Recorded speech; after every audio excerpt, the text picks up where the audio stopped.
The deal is this. Tell you, when I was a kid, I read Dropper Anton Wilson and all this real. Tell you, when I was a kid, I read Dropper Anton Wilson and all this real. Dude, I'm pissed. Dude, I'm pissed. Come on.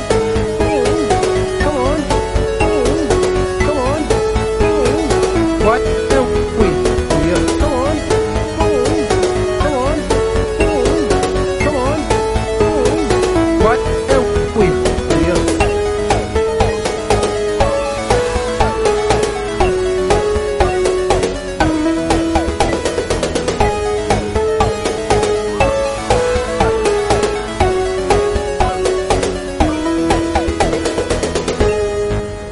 Okay, by the time we finish this, you're all going to be practicing magician. I'm Jeremy Greer. And I am Gary Butterfield. And this is Days of Future Cast, the podcast where Gary and I discuss all things Marvel, X-Men. We are in the middle of Grant Morrison's new X-Men run, issue 129. We have done away with the villain of Cassandra Nova, and now we are kind of just tooling around, finding some new and fun shorter arcs. We were introduced last issue to the character of Phantom X as our B-Team X-Men group go investigate a mysterious gene hazard emergency in a train tunnel. And Jean Grey and Xavier are forced to give sanctuary to Phantom X, a supposedly superpowered mutant criminal. But just 129, in Europe. But just in feeling Europe. fine. 128, feeling great. Yeah. 130, feeling dirty. 131, having fun. There you go. The the entire run. 132, feeling kind of blue. You want to that's for keep me. going? Is this a bit? Yeah. What are we doing? it's a bit. Are you? No, it's not a bit. Are you Will Hughesing me right now? Is that what you're going to do? Kind of will. I feel like I'm listening to Hook. One of the well, when you're Winton Amblin. One of the things about I love all of my co-hosts on Duckfeed for different reasons, which I'm being sincere. And I love Will because he would yes and that, and I love you for shutting that down as fast as humanly possible. Like the world takes all kinds. I need both kinds of energy in my life. I would be I've thought this before too, of like, because I'd really enjoyed Everything to Guppy, and I really liked Will when I got to meet him for Duckfest a few months ago. But just the idea, like, me and him seem to have such different approaches to podcasting and to not necessarily humor, because I think he's a really funny guy, and I think like we have definitely yes-anded each other before, but like it would be a weird podcast. Like if he jumped on this one or I jumped on ETG, it would be so fucking strange. Like I would not know how to handle it. So oh yeah. Like we have multiple times, me and Cole have talked about and never pursued like a shuffle month. Sure, yeah. Like almost like our own Nuff said kind of gimmick. Like what if the host all rotated, one show to the left, and like would that be? And ultimately we decided not to do it for logistics, and then also like if it sucked, like it's not like one episode of one show that we'd be like, well, it's just kind of an experiment. It's worth experimenting. It'd be a whole month of content that is like potentially weird and unlistenable. The Patreon crashes. Yeah. Like we can't do that because of rent and health insurance. So those are the kind of risks that we're not as interested in taking. But, we've definitely talked about doing some kind of minor mix-ups at a certain point. And I think it is a funny and fun idea that I would do if I could save our game and then reload after we did it. It seems like and this is maybe behind the scenes, but like the next Duck bundle, right? Like that might be a good that's a great idea. Yeah. So that way you're opting in and to be like, oh, I definitely want to hear Jala and Gary on a podcast together, or Jeremy and Cole. I mean, I guess you can't do that because of Ready for Midworld and Bonfireside Chat, but you know what I'm saying? Like it would be like maybe that's a good buy-in for that. Yeah, that's a great idea. Yeah, I'll definitely like if we decide not to do the live Duckfest 2 kind of thing as the Duck Bundle, I think that's a really fun idea. You want to give out the dates for Duckfest 2 while we're on the podcast? Or? Certainly not, because cannot think about that. Not even close to planning that. So it's at Jeremy's house. Everybody, come on down. Yeah, come on down, y'all. So 129. We start off. The cover is just kind of Phantom X upside down. It's Igor Cordy drawing. It's one of his better drawings, but it's nothing I'm gonna like put on my wall. Yep. We start off with the scene where we left Professor X and Jean Grey, where the helicopters are surrounding them. They're kind of recapping. And Professor Xavier is talking to somebody, trying to get this force off their back. It's hilarious to me that the one French guy that Xavier knows and like higher up in government is just named Pierre. Like, really? The thing I thought is, I wonder who was like prime minister at this time. Oh, like yeah. maybe that's the joke. That's like if I knew more about 2001 France, which I know very little about. All I know is that I'm still eating Freedom Fries over here, Gary. I don't know about you. Basically everything I know about France in 2001 is from this issue. So, oh, geez. there are helicopters. I think there are helicopters. But the prime minister Pierre, or whatever his role is, basically can't help them. It's like, oh yeah, these guys, this military force is sanctioned way above me, so you're gonna have to deal with this on your own. Yeah, really, really great line. My friends in high places have realized there are higher places. Extremely good. Phantom X says, like, basically I just want to hold my breath. Jean starts trying to ask him like questions, and he's like, well, I'm trying to, I'm bleeding really bad from my femoral artery, and Jean Grey just stops it. She just closes the vein, which is cool. Yeah, I can make your blood clot by thinking about it. Like, excuse me, yeah. You're a healer now? Is that what's happening? Or just a murderer, like, or you're walking aneurysm machine. Oh, geez, Jesus Christ! Like, just got a real time to go. Glass half empty guy over here, everybody. Phoenix half dark. And Jean basically says like, hey, we have to help this guy. Like, this is definitely this is in our wheelhouse. This is what we do. And Xavier starts doing his telekinesis thing on his telepathic thing on the pilots, and like making them have doubts, and just basically his normal Xavier routine. We're treated to a drawing of Xavier that I'm having a hard time with at the moment, looking at it on my screen. Yeah, dude. He looks like the cat who's being yelled at dinner. There's a lot of real bad Xavier. There's a lot of real bad in this. Let me rephrase. Yeah. But and then Jean Grey says like, oh, maybe Phantom X says like, hey, don't worry about all that mind stuff. Like, they're just going to switch to autopilot and auto targeting. And Jean Grey's like, well, I could probably think myself into their computer system. He's like, no, you focus on the blood thing that you're doing for me. I'd very much appreciate that. Yep. And he kind of raises his hands, and there's just a big explosion. He says calling his partner. This is so they can do a reveal later of what his partner is. Mm-hmm. But it just kind of feels like there's an explosion. Where we go back into the lobby where the soldiers are coming in. We're back in Grant Morrison humor mode. Because they're talking about are there any volunteers? We need a volunteer with no mind of his own worth controlling. And a guy says, me, sir. Corporal Animal, sir. I'm a highly trained death machine with no human feelings, sir. And this guy, this like wild looking guy with a fucked up face, comes up and volunteers for this duty. This definitely feels like a UK comics writer bit. Like, I could see Warren Ellis doing this. I could see Grant Morrison doing this. Oh, yeah. You know what I'm saying? Like, it feels like a pretty bit. In fact, when I was rereading this, I was like, this doesn't really work for me. But it's only like 2 pages. Like, I can't really really complain about it. It's a weird joke in the middle of nowhere. Yeah, it's definitely it has real Warren Ellis feel. Yeah, to it. And of course, he shows up at the door right as Phantom X, Xavier, and Jean Grey are about to leave, and says, "I am your death in human form," in a real dramatic fashion. And of course, like, those are 2 telepaths, my dude. Yeah. and a killing machine. Like, what are you gonna do? Before we see the result of that, we go down to the lobby where we have more Grant Morrison humor, where this mutant, like, I guess, receptionist is basically who has like trees for hands. It's horrifying. What is this? I mean, it's horrifying, but I kind of want to, you know what I'm saying? I kind of want to do it. Yeah. No, I kind of see what kind of like tree job she'd get you, Yeah. Like, yeah. I've never had one of those before. A girl time branch job. That's what I want. This looked like, to me, this looks like a background character from Ecstatics. Sure. Yeah. Like, they were always doing stuff like this. Like, what if someone had a hand that just like their fingers were tree branches? Mm-hmm. And she's like, hey, I have lunch with a famous French film star. Are you going to point that gun at me all day? He says, shut up. I hate French movies, and they get impatient with Sergeant Animal. They head up there, and Sergeant Animal is just kind of babbling, basically explaining the childhood from the new Wolfenstein games. Like, okay. It's not exactly, but he's talking about like putting up these emotional shields because his daddy died and he didn't know how to make sense of it. And, it just kind of pontificating and being very sensitive. I've only played the first one of those. Is that where that story goes? No, just his physicality and him just being like, I have these walls I put up feels very New Wolfenstein to me. Interesting. Yeah. And I do like this. Like, I should probably reconsider my life with the military. Maybe I should work with handicapped kids or something. And I'm like, Jesus Christ, what did they do to you?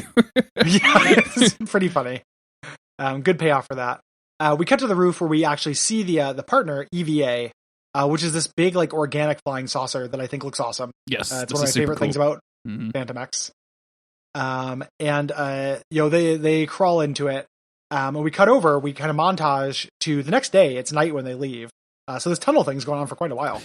I didn't really like, because they're still in the tunnel like this entire time, and yet he's going to come home with the groceries. Like, the time thing really doesn't work for me very well here. Yeah, well, and the receptionist was like, I have lunch, and it's like clearly nighttime outside.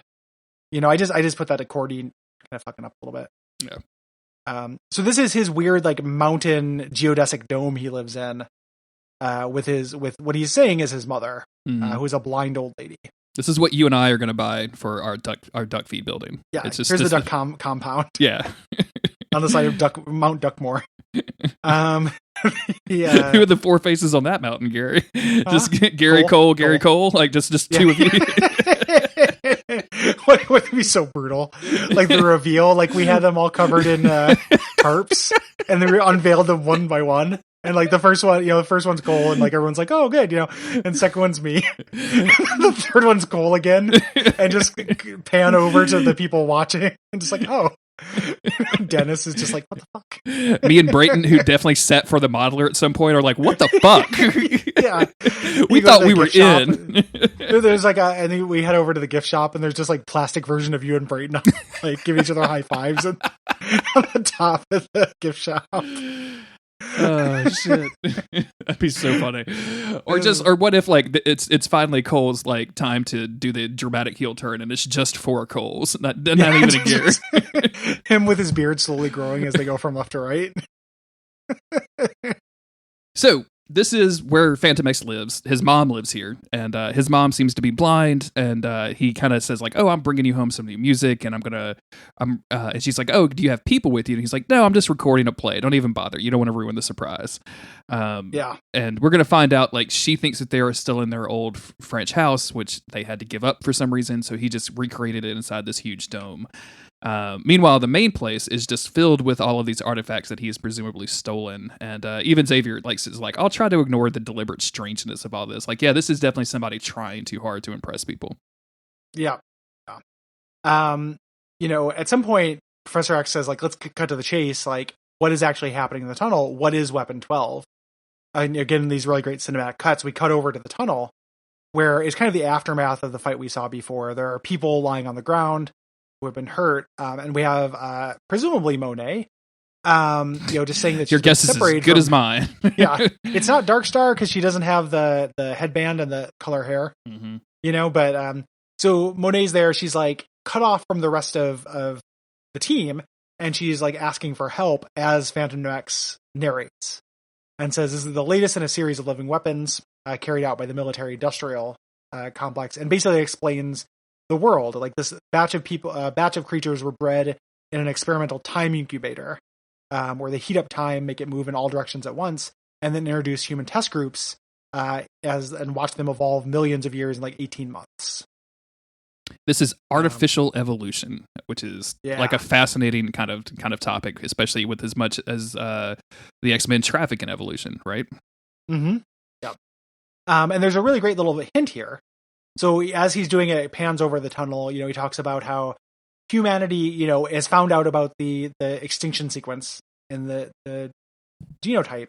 So they've been doing this to kind of evolve and to make war with the mutants. Like they still feel like they're going to be replaced. These creatures were bred in these test chambers, and they show 2 test chambers here, which is a little foreshadowing. And he basically says this train wreck was fake. They developed these monsters to kill you, and this is a test. And we cut back to the attic or wherever he's at, and he says like, I know I was on board. I stole this dossier that has all their research and development. They wanted to test this against your team. So that was the whole kind of bit. I have this dossier and the data is for sale. kind of revealing his, what you think is going to be his end game, but is ultimately not. Yeah.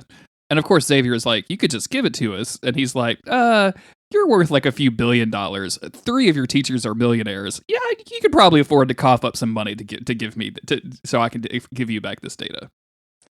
Yeah. And then we get to one of my favorite, again, gifts that Grant Morrison gave the franchise.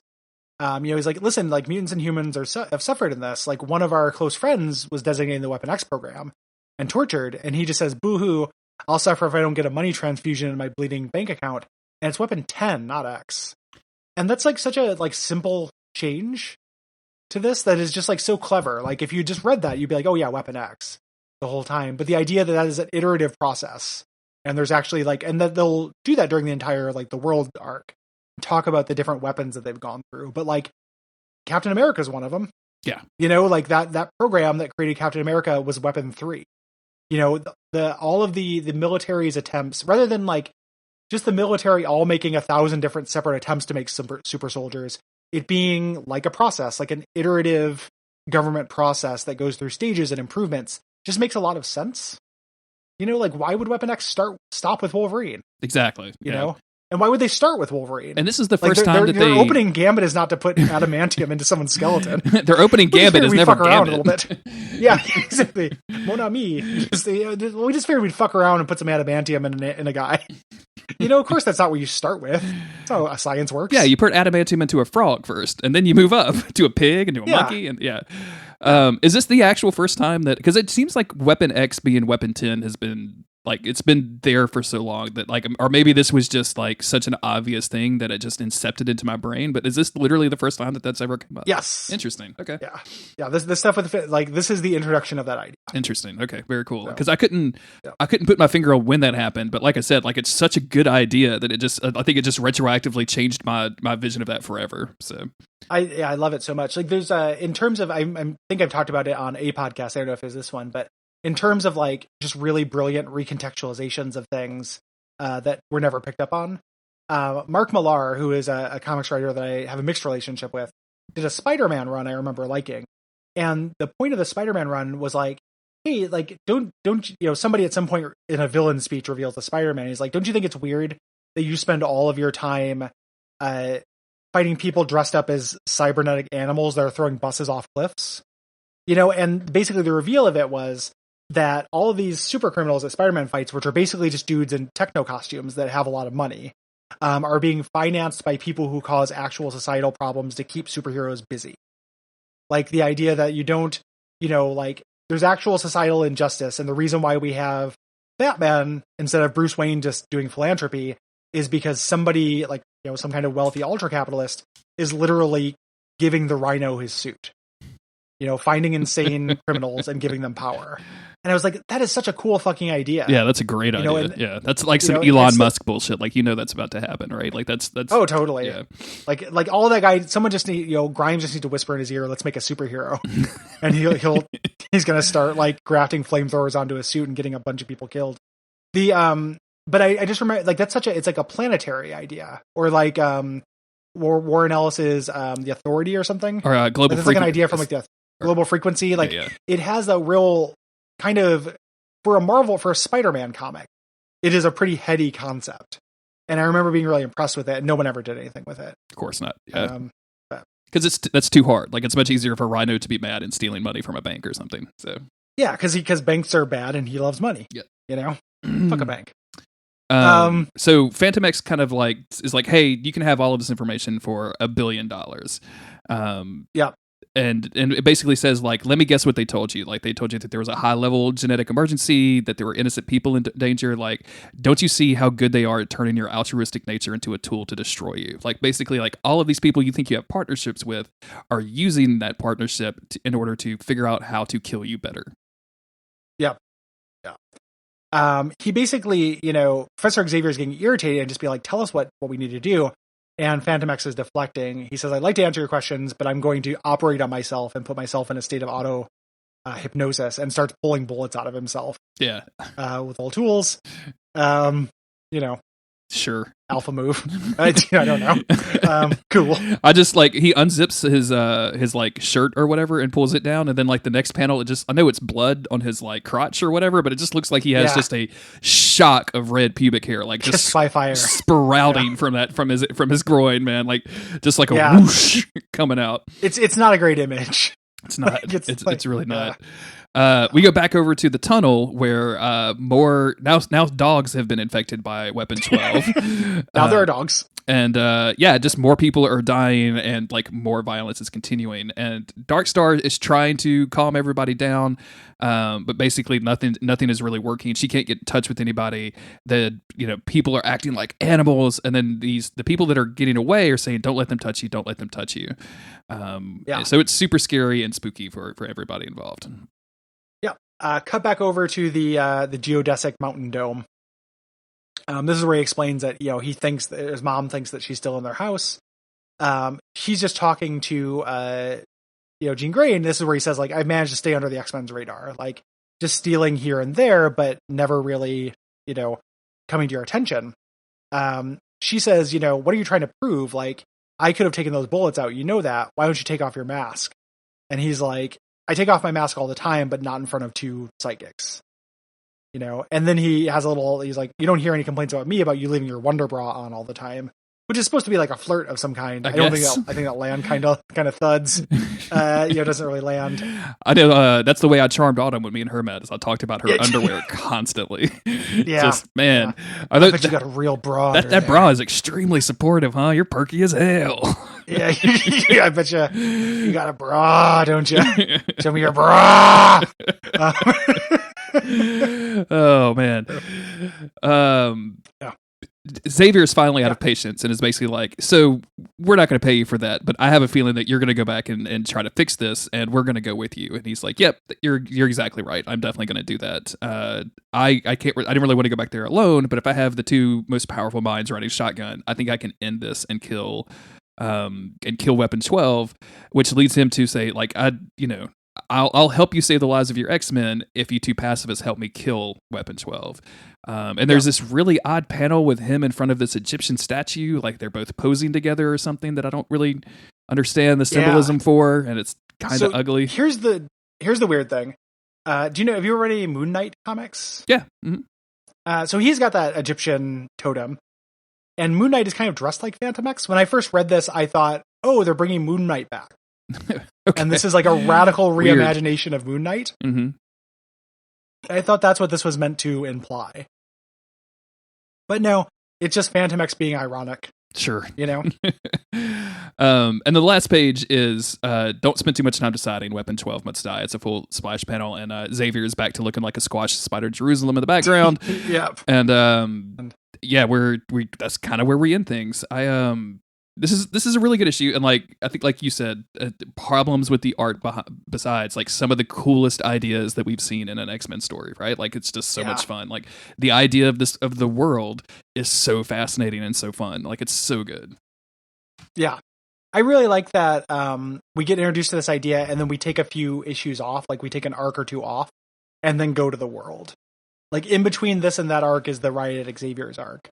So I like that it's this kind of thing that, like, in the experience of reading these as they come out, like you learn about this cool idea, and then 4 or 5 months later, it's picked up upon. I think that's like very satisfying and cool. Yeah, me too. Which is something that comics can do really well. Like Claremont is the king of this, right? Like he'll plant a seed for something, and then 2 years later it'd be like, oh yeah, by the way. And like not very many people do that, I don't think, nowadays. Like when I read comics, it feels like things are like, oh yeah, we have to deal with all of this stuff we have to deal with because people do not have the kind of patience that we need for that to happen. Yeah. And I think that like doing this like 6 months later or 5 months later is a better choice than doing something like 4 years later. Yeah. Like, because then you run into things like, oh, like we never found out who the third Summers brother was until 30 years later. And the reason being is because you were hinting at this and planning to do something super weird with it. So, yep. Thank you for listening to this episode. Yes. We will be back soon with episode 130, Feeling Dirty, or issue 130, Feeling Fine. Not a bit. And the don't worry, everybody. Pretty soon we'll be on 137 where we learn how to rhyme. Yeah, because nothing rhymes with that. If you like the show, head on over to patreon.com/Duckfeed.tv and kick us a few bucks. And you can also leave us ratings and reviews on Apple Podcasts. If you donate enough, Cole will let you carve out one of the nostrils in his four-faced monument. Yep. You can live in there. It's actually a 1-bedroom apartment. Dope. It only has a shower, no bathtub. No pets allowed. Yeah, no pets allowed. You got hog shit in my stone nostril, Gary. What the fuck? Mount Duckmore, weird idea that hopefully I will live to see. We'll be back in a couple of days with issue 130. These are the tales of the